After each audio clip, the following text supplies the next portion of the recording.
بسم اللہ الرحمن الرحیم۔ السلام علیکم۔ پہلی صدی ہجری کے چھٹے عشرے کا ذکر ہے کہ ایک دفعہ بصرہ کے گورنر عبید اللہ بن زیاد کا حوض کوثر کے وجود کے بارے میں شک پیدا ہوا۔ اس نے لوگوں سے پوچھا، کیا کوئی شخص حوض کوثر کے بارے میں میرا اشکال دور کر سکتا ہے؟ انہوں نے بصرہ میں مقیم ایک ضعیف العمر صحابی رسول کا پتہ بتایا۔ ابن زیاد نے انہیں بلا بھیجا۔ وہ تشریف لائے تو انہیں دیکھ کر اس نے عذرِ استہزاء کہا، یہ ہیں تمہارے محمدی صلی اللہ علیہ وآلہ وسلم۔ ان صحابہ رسول نے ابن زیاد کی بات سنی تو انہیں بڑا دکھ ہوا اور انہوں نے بڑے پرجلال لہجے میں فرمایا، میں نہیں سمجھتا تھا کہ میں کبھی ان لوگوں کو بھی دیکھوں گا جو مجھے رسول اللہ صلی اللہ علیہ وآلہ وسلم کے شرف صحبت پر آر دلائیں گے۔ پھر وہ آگے بڑھ کر ابن زیاد کی مسند پر اس کے برابر بیٹھ گئے۔ اب ابن زیاد نے بات بدل کر کہا، حضرت محمد صلی اللہ علیہ وآلہ وسلم کی صحبت تو آپ کے لیے زینت ہے، باعث عیب نہیں۔ پھر اس نے حوض کوثر کے بارے میں ان سے دریافت کیا کہ کیا آپ نے حوض کوثر کے بارے میں رسول اللہ صلی اللہ علیہ وآلہ وسلم کو کچھ فرماتے ہوئے سنا ہے؟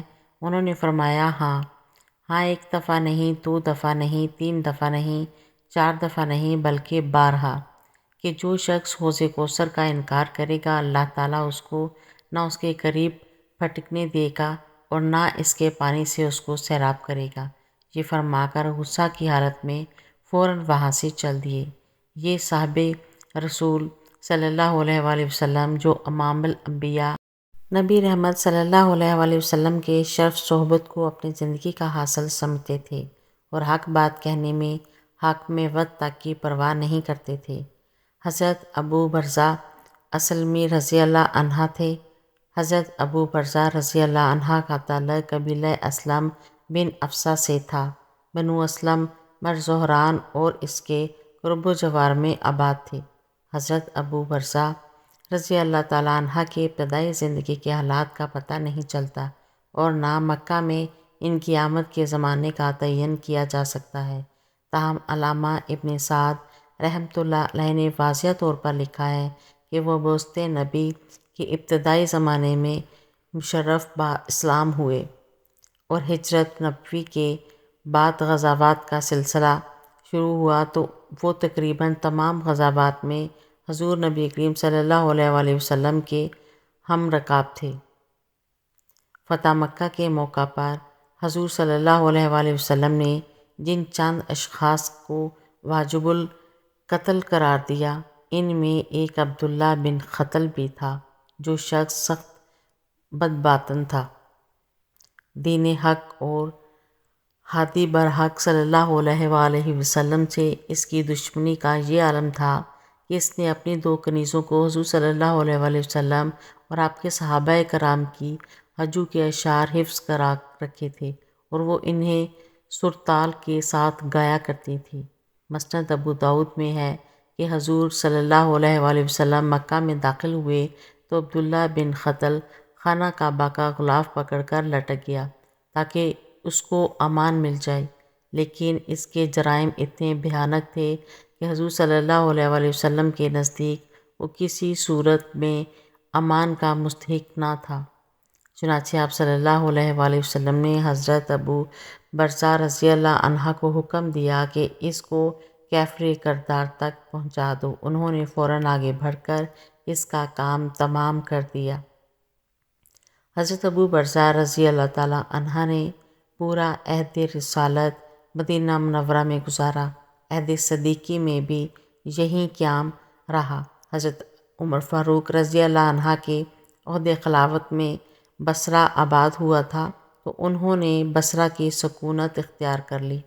حضرت علی رضی اللہ تعالیٰ عنہ اور حضرت امیر معاویہ رضی اللہ تعالیٰ عنہ کے درمیان اختلافات کا آغاز ہوا تو انہوں نے حضرت علی رضی اللہ تعالیٰ عنہ کی پرجوش حمایت کی اور جنگ صفین میں شامی فوجیوں کے خلاف بڑی ثابت قدمی سے لڑے۔ اس کے بعد جنگ نہروان میں خارجیوں کے خلاف داد شجاعت دی۔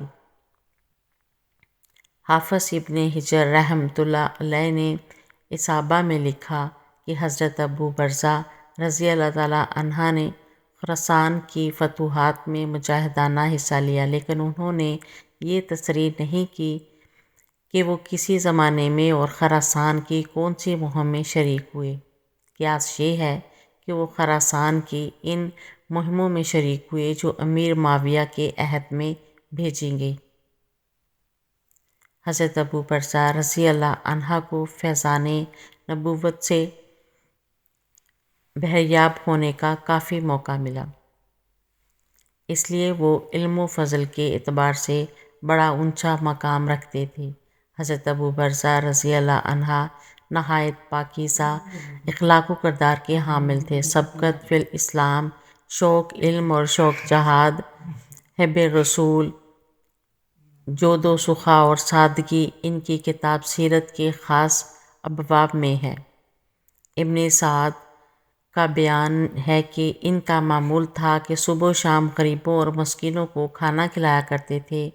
حسن بن حکیم اپنی والدہ کی زبانی روایت کرتے ہیں کہ حضرت ابو برزہ رضی اللہ تعالیٰ عنہ سرید عربوں کا ایک مرغوب کھانا کا ایک بڑا تشت بھر کر ہر صبح و شام بیواؤں، یتیموں اور مسکینوں کو کھلاتے تھے۔ حضرت ابو برزہ رضی اللہ تعالیٰ عنہ کو اللہ تعالیٰ نے بہت کچھ دے رکھا تھا، لیکن وہ زہدانہ زندگی بسر کرتے تھے۔ زندگی بھر کبھی پرتکلف کھانا نہ کھایا، نہ قیمتی لباس پہنا، گھوڑے کی سواری بھی نہیں کرتے تھے۔ ان کے ایک ساتھی صحابی حضرت عائص رضی اللہ تعالیٰ عنہ، وہ بہت عمدہ کپڑے پہنتے تھے اور گھوڑے پر بھی سوار ہوتے تھے۔ ایک شخص نے ان دونوں بزرگوں کے درمیان پھوٹ ڈالنے کا منصوبہ بنایا۔ پہلے حضرت عائص رضی اللہ عنہ کے پاس گیا اور ان سے کہا، ابو برزہ رضی اللہ تعالیٰ عنہ نے تو آپ کی مخالفت پر کمر باندھ رکھی ہے، آپ قیمتی کپڑے بھی پہنتے ہیں اور گھوڑے پر بھی سوار ہوتے ہیں، لیکن ابو برزہ رضی اللہ تعالیٰ عنہ ان دونوں سے اجتناب کرتے ہیں۔ حضرت عائص رضی اللہ تعالیٰ عنہ نے فرمایا، اللہ تعالیٰ ابو برزہ رضی اللہ تعالیٰ عنہ پر اپنی رحمت نازل کرے، آج ہم میں کون ان کی ہمسری کر سکتا ہے؟ وہ شخص حضرت عائص رضی اللہ تعالیٰ عنہ کے جواب سے مایوس ہو کر حضرت ابو برزہ رضی اللہ تعالیٰ عنہ کے پاس گیا اور ان سے کہا، دیکھیے عائص رضی اللہ تعالیٰ عنہ کس ٹھاٹھ سے زندگی گزارتے ہیں، قیمتی لباس پہنتے ہیں اور گھوڑے پر سواری بھی کرتے ہیں۔ حضرت ابو برزہ رضی اللہ تعالیٰ عنہ نے جواب دیا، اللہ تعالیٰ عائص رضی اللہ تعالیٰ عنہ پر رحم کرے، آج ہم میں ان کے مرتبے کا کون ہے بھلا؟ اور وہ اپنا سا منہ لے کر رہ گیا۔